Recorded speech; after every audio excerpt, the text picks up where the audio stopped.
जम्मू कश्मीर लद्दाख हिमाचल में मैं हूं विशाल और आप देख रहे हैं प्राइम नून एट 1। जम्मू कश्मीर शदीद गर्मी की लहर के दरमियान आज अनंतनाग, त्राल और टनमर्ग में बारिश राहत का पैगाम लेकर आई। बालाई और मैदानी इलाकों में बारिश से लोगों के चेहरों पर खुशी खिल गई। सुबह से बारिश का सिलसिला जारी है। सयाह भी बारिश का लुत्फ ले रहे हैं और बारिश की ये 3 अलग अलग मकामात की तस्वीरें हैं। पहली तस्वीर टनमर्ग की है, जहां बारिश का मंजर आप देख सकते हैं। बारिश का दूसरा जो मंजर है वो बीच की तस्वीर त्राल में देखी जा सकती है। त्राल में किस तरह से बारिश जब होने लगी तो क्या मंजर उस वक्त था।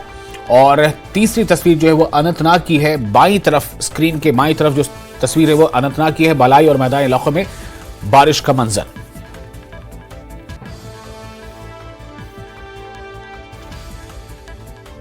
न्यूज़ 18 में आपका खैर मकदम। मैं हूं मुनीर हुसैन हुर्रा। एक खुशखबरी है जम्मू कश्मीर की आवाम के लिए, क्योंकि अगर हम टंगमर्ग की बात करें और बारिश शुरू हो गई है, क्योंकि गुज़श्ता 1 माह से जो गर्मी की शिद्दत रही है और उससे लोग काफ़ी परेशान थे और लोगों का हाल जो है वो बेहाल हो गया था। और आप देख सकते हैं अब कहीं ना कहीं लोग राहत की सांस ले रहे हैं और अच्छी खासी बारिश जो है वो शुरू हो गई है टंगमर्ग में और इसके मुल्हिका इलाके जो हैं। और अगर हम कल के दिन की बात करें, क्योंकि कल श्रीनगर में जो पारा रहा है वो 36.2 डिग्री रहा है और इस तरह 1946 के बाद जुलाई में चौथा बुलंद तरीन दर्जा हरारत रिकॉर्ड किया गया था और जिससे लोगों का हाल जो बेहाल हो गया था। क्योंकि कल ही डिविजनल कमिश्नर कश्मीर ने 2 दिन के लिए जो प्राइमरी सतह के जो स्कूल्स हैं उनमें छुट्टी का ऐलान किया गया था और अब कहीं ना कहीं राहत नज़र आ रही है। क्योंकि अगर हम खुशक साली की बात करते हैं, क्योंकि मुख्तलिफ जगहों पे खुशक साली के जो आसार नज़र आ रहे थे और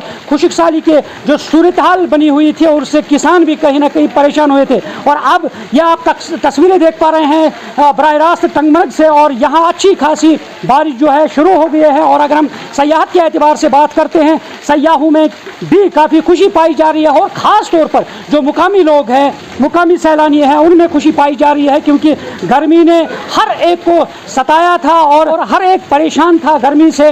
और ये आप देख सकते हैं कि किस तरह से अच्छी खासी बारिश जो है वो शुरू हो गई है और इस तरह टंगमर्ग में। और यहाँ आप देख सकते हैं, क्योंकि अब अगर हम यही बारिश कई दिनों तक जारी रहे और तो लोग जो हैं वो कहीं ना कहीं खुश नजर आएंगे। न्यूज़ 18 जम्मू कश्मीर के लिए मैं टंगमर्ग से मुनीर हुसैन हुर्रा।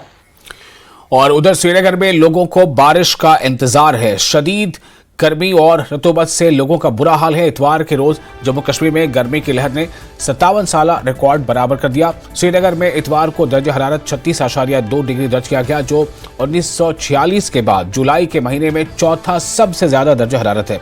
वहीं वादी में 132 बरसों में हफ्ता और इतवार के दरमियानी रात मौसम का सबसे गर्म तरीन, सबसे कम दर्ज हरारत 24.6 डिग्री सेंटीग्रेड दर्ज किया गया।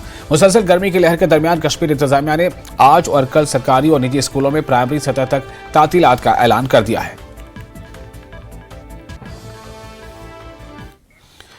लद्दाख के वफ्द ने वज़ीर दाखिला अमित शाह से मुलाकात की। वफ्द ने लद्दाख के मफादात के तहफ़्फ़ुज़, रिजर्वेशन के तवस्सुत से मुलाजमत के मौक़े समेत कई अहम मसाइल पर वज़ीर दाखिला से बातचीत की। कई नुमाइंदा शख्सियात वफ्द में शामिल थी।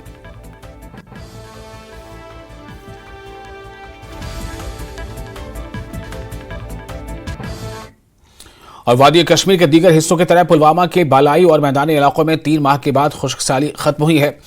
और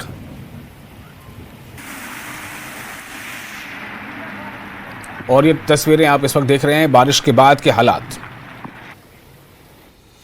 माहिर तालीम और मैक्स ऐसे अवार्ड याफ्ता सोनम वांगचुक ने एक बार फिर भूख हड़ताल पर जाने की धमकी दी है। उन्होंने 15 अगस्त से 28 दिनों के लिए भूख हड़ताल पर जाने की बात कही है। उनका कहना है कि अगर हुकूमत एपेक्स बॉडी और केडीए को लद्दाख के 4 नुकाती एजेंडे पर मदऊ नहीं करती है तो इस सूरत में वो एक बार फिर भूख हड़ताल करेंगे।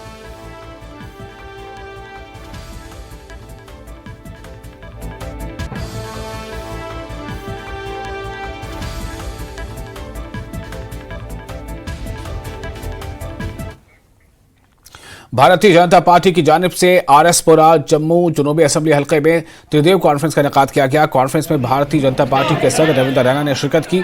इसके अलावा पार्टी के कौमी सेक्रेटरी डॉक्टर नरेंद्र सिंह, साबिक वजीर चौधरी श्याम लाल समेत पार्टी के सैकड़ों अफराद ने शिरकत की। रहनुमाओं और कारकुनों ने शिरकत की। इस मौके पर जम्मू कश्मीर के आइंदा असेंबली इंतखाबात पर तबादला ख्याल किया गया। इस मौके पर पार्टी कारकुनों से इंतखाबात के लिए पूरी तरह तैयार रहने की अपील की गई।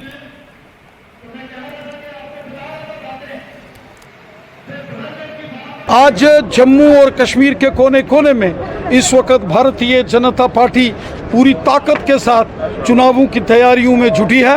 हमें पूर्ण विश्वास है कि जैसे पार्लियामेंट के इलेक्शन में बीजेपी की शानदार जीत हुई है, उसी प्रकार आने वाले असेंबली इलेक्शंस में जम्मू कश्मीर की जनता के सहयोग से, जनता की मदद से बीजेपी की बड़ी जीत होगी और जम्मू कश्मीर की अगली सरकार बीजेपी की होगी। जम्मू कश्मीर का अगला chief minister Bharatiya Janata party का होगा। देखिए, हमारी सेना, हमारी पुलिस और पैरामिलिट्री फोर्सेस ने पहले भी दुश्मन की हर साजिश को विफल किया है, आगे भी आतंकवादियों की, दुश्मन की हर साजिश को विफल किया जाएगा। किसी सूरत में भी जम्मू कश्मीर के अमन, शांति और भाईचारे में खलल नहीं डालने दिया। और डीपीएपी के कारकुनों ने लिंक रोड से संबल कैंप जाने वाली मेन रोड की खस्ता हाली को लेकर एहतजाज किया। महकमा पीडब्ल्यूडी और हुकूमत के खिलाफ शदीद एहतजाज किया गया। पार्टी के जोनल सरबराह और साबिक वजीर चौधरी गुरुराम की क़यादत में एहतजाज किया गया। एहतजाज में साबिक एमएलए अशोक शर्मा, जिला सदर बलवीर सिंह, कमलप्रीत सिंह समेत पार्टी कारकुनों की बड़ी तादाद ने शिरकत की। उन्होंने हुकूमत के खिलाफ बरहमी का इजहार करते हुए एक रैली भी निकाली। इसके साथ ही उन्होंने मुतालबा किया कि आरएसपुरा सतवारी मेन रोड की हालत को भी जल्द अज जल्द बेहतर किया जाए। ਜਿਹੜੀ ਅੱਜ ਸਾਡੀ ਇਹ ਪ੍ਰੋਟੈਸਟ ਹੈ ਡੀਪੀਏ ਪਾਰਟੀ ਦੀ ਤਰਫੋਂ ਹੈ, ਜਿਨ੍ਹਾਂ ਦੇ ਚੇਅਰਮੈਨ ਜਨਾਬੇ ਗੁਲਾਮ ਨਬੀ ਆਜ਼ਾਦ ਸਾਹਿਬ ਨੇ ਪ੍ਰੋਟੈਸਟ ਅਸੀਂ ਕੀਤਾ ਹੈ, ਜੋ ਕਿ ਸਿੰਬਲ ਕੈਂਪ ਲਿੰਕ ਰੋਡ ਤੋਂ ਅੰਦਰ ਰੋਡ ਇੰਟਰ ਆਉਂਦੀ ਹੈ। ਇਹ ਇੰਟਰ ਰੋਡ ਜਿਹੜੀ ਹੈ ਇੱਕ ਮੱਖਣਪੁਰ ਗੁਜਰਾਂ ਨੂੰ ਜਾਂਦੀ ਹੈ, ਇੱਕ ਮਲਕਪੁਰ ਜਾਂਦੀ ਹੈ ਅਤੇ ਇੱਕ ਸਿੰਬਲ ਕੈਂਪ ਜਾਂਦੀ ਹੈ। ਸਿੰਬਲ ਕੈਂਪ ਤੋਂ ਹੋ ਕੇ ਤੇ ਬਾਹਰ ਕੁਲੀਆਂ ਜਾਂਦੀ ਹੈ। ਹਜ਼ਾਰਾਂ ਦੇ ਤਹਿਤ ਦੇ ਹਿਸਾਬ ਇੱਥੋਂ ਗੱਡੀਆਂ ਚੱਲਦੀਆਂ ਹਨ, ਮੈਟਾਡੋਰਾਂ ਚੱਲਦੀਆਂ ਹਨ, ਲੇਕਿਨ ਅੱਜ ਉਹ ਇਹਨਾਂ ਦੇ ਵਾਅਦੇ ਕਿਧਰ ਕੇ सबका साथ और सबका विकास। ਅੱਜ ਤੁਸੀਂ ਵਿਕਾਸ ਦੇਖ ਰਹੇ ਹੋ तो बारिश बाहर घट लोगों के अंदर ज़्यादा, रोडों के बहुत बहुत खड्डे पड़े ने। अज बच्चे बजुर्ग कितों लंघते हैं, कई एक्सीडेंट होते हैं पिछले दिनों। तो असी अपील करते हैं एलजी साहब की कि फौरन तो जल्दी ये रोड मुकम्मल की जाए। और 12 साला आरो भारद्वाज करगिल के शहीदों को खैर अकीदत करने के सफर पर निकले हैं। आरो अपने वालिद और दादा के हमरा करगिल से दिल्ली के लिए रवाना हुए। श्रीनगर पहुंचने पर JKLH नुमाइंदे ने आरो और उनके वालिद और दादा से खुसूसी बातचीत की। वो वजारत दिफा और फौज के ताउन से 1200 किलोमीटर की मुसाफत तय करेंगे।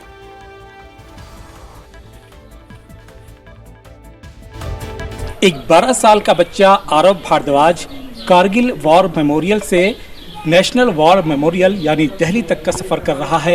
1200 किलोमीटर तक का ये सफ़र है जो कि साइकिल के ज़रिए आरव भारद्वाज कर रहा है। इनके दादाजी हमारे साथ हैं, आरव भारद्वाज हैं, और इनके पिताजी भी हमारे साथ हैं। सबसे पहले मैं इनके पिताजी से बात करूंगा। जी सर, ये बताएं कि ये आइडिया कहाँ से डेवलप हुआ? सर, आरव ने 3 साल की उम्र से ही साइकिल चलानी शुरू कर दी थी और उसे साइकिल का बहुत ज़्यादा शौक़ था। इसके अलावा मैं और मेरी वाइफ दोनों डॉक्टर हैं, तो वो ज़्यादातर मेरे पिताजी के साथ रहता था, जो उसे फ्रीडम फाइटर्स की कहानियाँ सुनाते थे। तो इसी कारण से आज से 2 साल पहले आरव ने एक और साइकिल यात्रा शुरू की थी, जो 75वां आज़ादी का अमृत महोत्सव और 125वीं नेताजी सुभाष चंद्र बोस की जयंती मनाने के लिए थी। यह यात्रा तब की थी जब ये 10 साल का था, और ये 2612 किलोमीटर की यात्रा जो थी 8 स्टेट से क्रॉस होके इसको टोटल 32 दिन लगे थे इसको। तो उसके बाद से ही जब ये यात्रा हम अच्छे से पूरी कर पाए थे, तो तब से ही हमारे मन में चल रहा था कि हमें कुछ अगली बार कुछ और अच्छा करना है। और हमारे दिमाग में प्लान तो पहले ही आ चुका था। सब हमसे पूछते थे कि आप अगली यात्रा कब करेंगे और क्या प्लान बनाया है आपने। तो तब से ही ये था कि हम ये करेंगे, लेकिन हमने बस सोचा था कि भाई जो ये बार हमने प्लान किया है वो काफ़ी मुश्किल है, और इसलिए हमने किसी को बताया नहीं। हम 2 साल से रेगुलर ट्रेनिंग कर रहे थे। 3 महीने पहले हमने अपनी ट्रेनिंग इंटेंसिफाई कर दी, और यही प्लान था कि क्यों ना हम इस बार रजत जयंती सेलिब्रेट करने के लिए इस तरह की यात्रा की जाए। करगिल से इस यात्रा की जो शुरुआत है आपने कब की? सर, ये हमने कल सुबह की थी। अच्छा। तो ये जो पड़ाव है श्रीनगर में इस वक्त आप मौजूद हैं, तो ये कौन सा पड़ाव है? पहला पड़ाव है, दूसरा पड़ाव है? सर ये दूसरा पड़ाव है। पहले दिन तो हम कारगिल से शुरू करके सोनमर्ग पहुंचे थे 75 किलोमीटर्स डिस्टेंस, और आज हम सुबह सोनमर्ग से शुरू करके श्रीनगर पहुंचे हैं। चलिए, आरव कैसा लग रहा है इस पूरे सफ़र को लेकर के? मेरे को भारत के अलग अलग क्षेत्रों में जाकर बहुत मज़ा आ रहा है, स्पेशली साइकिल चलाने में, क्योंकि कभी कभी मुश्किल चढ़ाई करनी पड़ती है, पर हमेशा मेहनत का फल मीठा होता है और हमें बहुत तेज़ी से नीचे ढलान पर चलते हैं। अच्छा। तो ये यात्रा जो है आप क्यों कर रहे हैं? ये मैं उन वॉरियर्स को ट्रिब्यूट करने के लिए दे रहा हूँ जो कारगिल वॉर के दौरान शहीद हुए थे। मैं बड़ा होकर एक डिफेंस सर्विसेज में जाना चाहता हूँ, अपने देश की सेवा करना चाहता हूँ। मैं बच्चों को ये कहना चाहूँगा कि या तो वो डिफेंस सर्विसेज में जाके देश की सेवा करें, या स्पोर्ट्स में अच्छा खेलकर भारत का नाम रोशन करें मेडल लाकर। दादाजी भी इनके हमारे साथ इस वक्त मौजूद हैं। ये सर ये बताएं कि ये जो पूरी यात्रा है, ये जो शुरुआत हुई करगिल से, अभी आप श्रीनगर में हैं, दिल्ली तक का सफ़र है, तो इसमें किस तरीके का आपको कंट्रीब्यूट लोगों की तरफ से मिल रहा है? इसमें हमें हर प्रकार का सहयोग मिल रहा है, जिसमें भारत सरकार, डिफेंस मिनिस्ट्री, उन लोगों का भी हमें सपोर्ट मिल रहा है। बाकी रास्ते में जहाँ जहाँ हम जाते हैं लोगों का बहुत अच्छा सपोर्ट है, लोगों का रिस्पांस बहुत अच्छा है, क्योंकि ये यात्रा जो है हमारे कारगिल के शहीदों के लिए है। इसमें हर आदमी अपना किसी न किसी प्रकार से सहयोग एनकरेज करके या किसी भी अन्य तरीके से हमको हेल्प कर रहा है। तो देखा आपने कि जो ये यात्रा है, दरअसल ये कारगिल के शहीदों को एक तरीके से खराज अक़ीदत पेश करना है। जो जज्बा इस बच्चे का है, आरव भारद्वाज का, ये काबिल सताइश है। विजय आफाक के साथ में काजी इरफान, न्यूज़ 18 के लिए। और फिलहाल एक छोटा सा ब्रेक लेते हैं, ब्रेक के बाद खबरों का सिलसिला जारी रहेगा।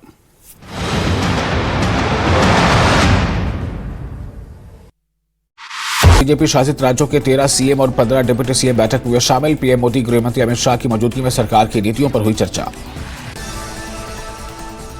मन की बात के 112वें एपिसोड में पीएम मोदी ने भारत को ड्रग्स फ्री बनाने पर दिया जोर। एक पेड़ मां के नाम और हर घर तिरंगा अभियान से जुड़ने की अपील की। अंतर्राष्ट्रीय सहयोग और मानवतावाद की मिसाल की गई कायम। 22 साल के हर्ष का शव पाकिस्तान के सियालकोट से उसके घर पहुंचा। रीति रिवाज के साथ हर्ष का किया गया अंतिम संस्कार। झेलम नदी में डूबने से एक युवक की मौत। सर्च ऑपरेशन के दौरान झेलम नदी से युवक का शव किया गया बरामद। नेशनल कॉन्फ्रेंस की बैठक के दूसरे दिन मैनिफेस्टो कमेटी के सदस्य बैठक में शामिल। कई मुद्दों पर की गई चर्चा। आगामी विधानसभा चुनाव की तैयारियों की भी समीक्षा की गई। परिगाम गांव में डिप्थीरिया फैलने से 100 से ज्यादा लोग आए बीमारी की चपेट में। बीमारी फैलने से स्थानीय लोगों में डर का माहौल। पर्यावरणविद सोनम वांगचुक करेंगे दोबारा भूख हड़ताल। 15 अगस्त से सोनम वांगचुक करेंगे भूख हड़ताल। लद्दाख को छठी सूची में शामिल करने की मांग को लेकर अनशन। एलजी मनोज सिन्हा की अध्यक्षता में हुई प्रशासनिक परिषद की बैठक। आईटीआई के साथ साथ पॉलिटेक्निक संस्थानों को तकनीकी शिक्षा बोर्ड से संबद्धता जारी रखने के प्रस्ताव को दी मंजूरी। शोपियां पुलिस ने साइबर जागरूकता पर एक दिवसीय कार्यक्रम का किया आयोजन। कार्यक्रम का उद्देश्य साइबर खतरों के खिलाफ लोगों को सशक्त बनाना।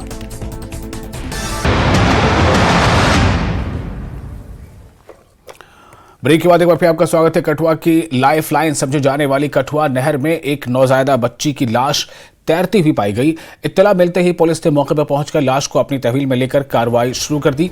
साबिक काउंसलर रविंदर इस वाकये पर दुख का इजहार करते हुए उन्होंने कहा है कि इस तरह के वाकयात माशरे को शर्मसार कर देते हैं। पुलिस को फौरी तौर पर इस मामले का नोटिस लेना चाहिए और मुजरिम को सजा देनी चाहिए ताकि कोई दोबारा इस तरह के वाकयात का इयादा न कर सके। तो एकदम से पता चला कि कोई बच्चा नहर में बह रहा है, तो हमने सोचा शायद, अभी आपने देखा होगा कि 6-7 दिन पहले भी एक घटना यहाँ पे घटी, तो हमने सोचा कि शायद कोई बच्चा दोबारा से गिर गया हो नहर में। तो जैसे ही जब आए तो पता चला कि वो बच्चा कोई छोटा भ्रूण कह सकते हैं आप, न्यू बॉर्न बेबी बिल्कुल, तो वो बहता हुआ आ रहा था। तो एक लड़का पीछे नहा रहा था, तो उसने निकाला। बॉडी को देख के ये लगता है कि वो लगभग 18 से 20 घंटे पहले का ही है, क्योंकि उसमें थोड़ी सी स्मेल भी आ गई थी, बॉडी भी जो थी वो वाइट हो चुकी थी। तो उसके बाद निकाला है। तो इस प्रकार की कार्रवाई पुलिस को फ़ोन किया है, पुलिस को इन्फॉर्म किया, पुलिस आई है तो बॉडी और टनमर्ग के गोगलडारा में झोला हादसे में एक बच्चे की मौत जबकि दीगर जख्मी हो गए हैं। जख्मियों का इलाज नजदीकी अस्पताल में चल रहा है। झूले के मालिक के खिलाफ पुलिस स्टेशन टनमर्ग ने केस दर्ज कर लिया है। वाज़ेह है कि गोगलडारा में एक मकामी शख्स की जानिब से बच्चों की तफरीह के लिए एक झूला लगाया गया था। झूला टूटने के नतीजे में यह हादसा पेश आया। महलों की शनाख्त फरहान शफी के तौर पर हुई है, जो बडगाम जिले के नसरपुरा घाघ से ताल्लुक रखता है। नमाज जनाजा में बड़ी तादाद में लोगों ने शिरकत की। लोगों ने इस झूले के नस्ब करने पर सवाल भी उठाए। मसला ये है कि गवर्नमेंट ने इसको इजाज़त कैसे दी, जिसने ये झूला वहाँ पे लगाया है। मुझे नहीं लगता ये मतलब हमारे को एक्सेप्ट है। 20-25 दिनों से वहाँ चल रहा है ये झूला और सब जा रहे हैं वहाँ। खासकर माँ बाप से मतलब अपील है हमारी। मुझे नहीं लगता कि अपने बच्चों को ऐसी मतलब इस तरीके से इन चीज़ों पे फोकस करे और इन नासाज झूलों पे चढ़ाए और ऐसे वाक़ा पेश हो। तो बाकी क्या इंतज़ामिया पे ज़्यादा आयद होता है, इंतज़ामिया पे ही ज़्यादा आयद है। इसको किसने लाइसेंस दिया, इसको किसने एक्सेप्ट किया, वहाँ परमिशन किसको दी इसने। एसएचओ को थाने को भी ये देखना है। एक बच्चे की मौत जो हुई है और मेरे पीछे आप देख सकते हैं यहाँ सिर्फ मातम है और गम का आलम है, आहो बका है, मातम छाया हुआ है। और ये सवाल यहाँ पे खड़ा होता है कि जिसने वहाँ पे ये झूला नस्ब किया है क्या उन्हें परमिशन दे दी गई थी, और साथ ही टेक्निकली उसे देखना था कि क्या इस पे बच्चे जो हैं वो सवारी कर सकते हैं, राइड कर सकते हैं। और ये बड़ा सवाल खड़ा हुआ है और इस पे इंतज़ामिया को संजीदा नोट्स लेने की ज़रूरत है और जो मुलव्वस इसमें अफराद हैं उनके खिलाफ कार्रवाई की जानी चाहिए, क्योंकि यहाँ के लोग भी मुतालबा करते हैं। और साथ ही यहाँ पे ये भी बताया गया है कि आइंदा जहाँ पे भी सैर तफरी के मकामात है वहाँ पे जो झूले नस्ब किए जाते हैं वहाँ पे टेक्निकली इन चीज़ों को देखना चाहिए कि क्या आया ये साजो सामान है, क्या इसमें बच्चे चढ़ सकते हैं। और साथ ही ये भी यहाँ पे लोगों ने सवाल उठाया है और कहा कि ऐसे मकामात पर बच्चों के लिए हेलमेट और जो सीट बेल्ट जैसा होता है और इसी तरह बाकी जो टेक्निकली जो औजार होते हैं उनका इस्तेमाल होना चाहिए, लाजमी होना चाहिए, ताकि आइंदा इस तरह के हादसा पेश ना आ सके। हम उम्मीद करते हैं कि सरकार इस पर गौर करे और जल्द अज जल्द इस तरह के जो मामलात हैं उन पर संजीदा नोट्स ले, ताकि आइंदा ऐसे बच्चों के हादसा पेश ना आ सके। न्यूज़ 18 जम्मू कश्मीर के लिए मैं नसरपुरा खाग से मुनीर हुसैन। और खाग के नसरपुरा में महकमा बिजली की गफलतशारी सामने आई है। यहाँ बिजली का तरसीली निज़ाम बोसीदा है। एक जानिब जहाँ हर महीने बिजली बिल में इजाफा देखने को मिल रहा है, तो वहीं बिजली तारों और खंभों की मरम्मत न करने पर बिजली महकमे की कारकर्दगी पर सवाल खड़ा हो रहे हैं। नसरपुरा में शाम में उस वक्त चंद लोग बाल बाल बच गए जब अचानक बिजली का तार गिर गया। नसरपुरा के लोगों ने महकमा बिजली के खिलाफ बरहमी का इजहार किया।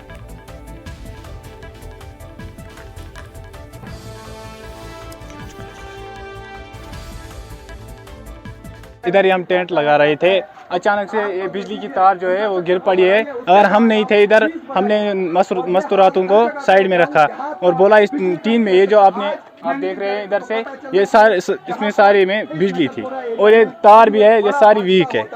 हम फीस भर रहे हैं, ये काम ही नहीं कर रहे हैं सही से, पोल भी नहीं है। ये देखे आप, हमने लगाई है खुद से, ये भी हमने खुद से लगाई है। आप देखिए ये एक हादसा हुआ था और दूसरा भी होने वाला था।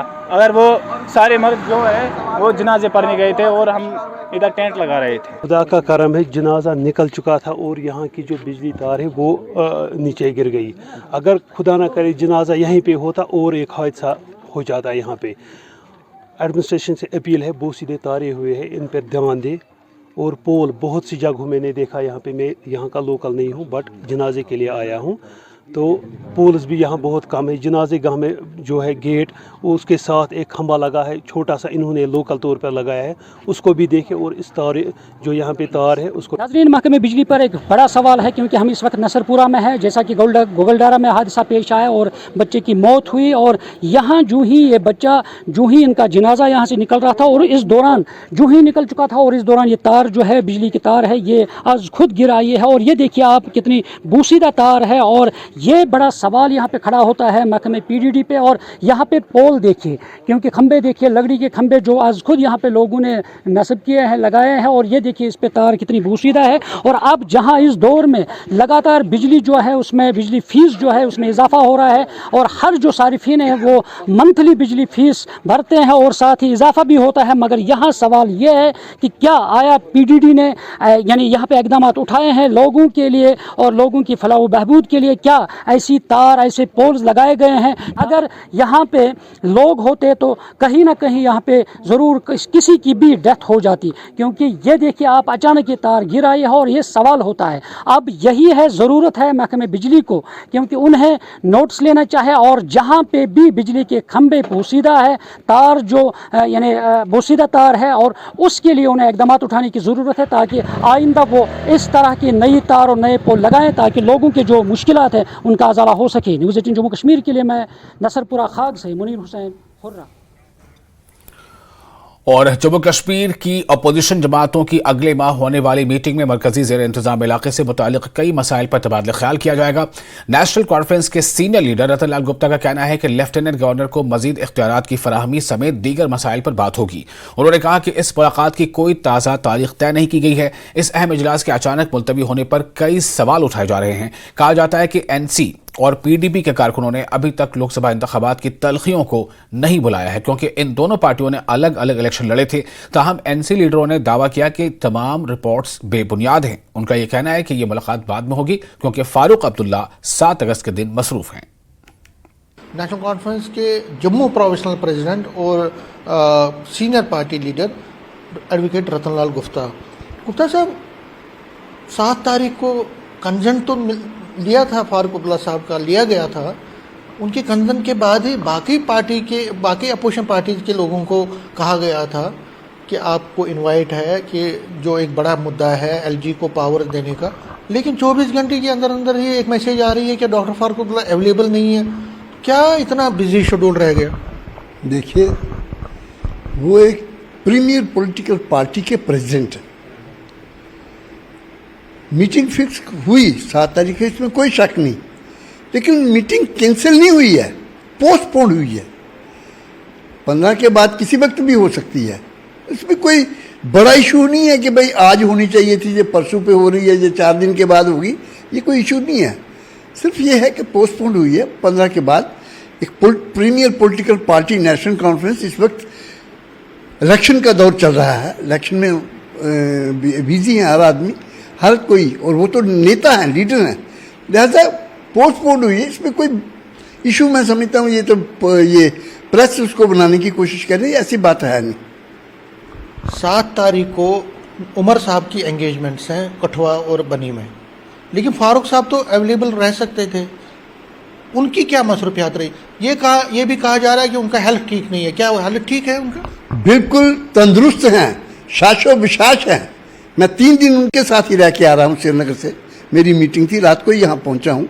बड़े अच्छे माहौल में हम लोग गप्पे भी लगाई, सारा पार्टी के बारे में डिस्कशंस हुई, हमारे जम्मू रीजन के बारे में डिस्कशन हुई, और उन्होंने बहुत ही अच्छे ढंग से, मुझे नहीं लगता ये कहाँ से अफवाह निकलती है कि तबीयत ठीक नहीं है जब होते, ये तो बात गलत है। ऐसा कहा जा रहा है कि PDP के साथ अभी साझा नहीं करनी है स्टेज, या उनके साथ नहीं बैठना है, क्योंकि PDP और नेशनल कॉन्फ्रेंस का जो ग्राउंड वर्कर है उनमें कड़वाहट बहुत ज़्यादा है। जो लोकसभा इलेक्शन में दोनों बिखर के इलेक्शन लड़ा, अलग अलग लड़ा। अभी दबाव आया है फारूक अब्दुल्ला साहब को, और PDP की तरफ से भी एक पॉजिटिव नोट नहीं आया, तभी ये मीटिंग पोस्टपोन हुई है। देखिए, नेशनल कॉन्फ्रेंस की तरफ से किसी भी पार्टी को के बारे में कड़वाहट या आपस में हमारे जो वर्कर हैं उनमें कोई रस्साकशी है, ऐसी कोई बात नहीं है।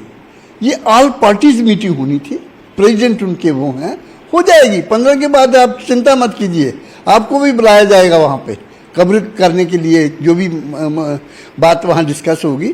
तो ऐसी बात नहीं है, हम तो सभी भाई भाई हैं।